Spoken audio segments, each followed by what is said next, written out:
Nag-iwan ng pinsala sa ilang mga establishmento at infrastruktura ang naganap na pagyanig sa lalawigan ng Ilocos Norte.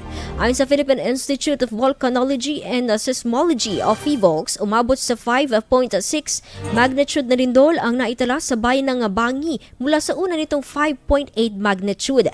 Ilang mga bahagi pa ang nakaranas ng epekto nito tulad sa Sinait at Cabugao. Sa Ilocos Sur, Sarat sa Ilocos Norte na nakapagtala naman ng Intensity 5. Intensity 4 sa Claveria, Cagayan, Tubo, Abra, habang Intensity 3 sa Lacub, Abra at Intensity 2 sa Apari at Lasam sa Cagayan.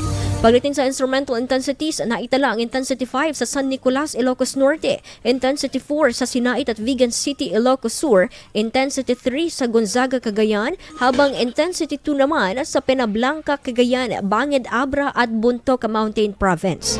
Napinsala naman ang department store sa Lawag City at nalamatan din ang makasaysayang Santa Monica Church sa Sarat, Ilocos Norte.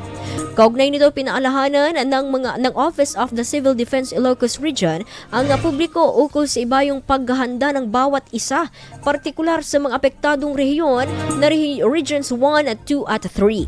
Samantala, matatandaan na nagsimulang makapagtala ng magkakasunod na offshore tremors ang PHIVOLCS nitong buwan ng Disyembre. Kaya mas pinaigting ang pagtutok sa sitwasyon sa mga nasabing rehiyon laban sa posibleng banta ng naturang kalamidad. IFM News. IFM News. IFM News.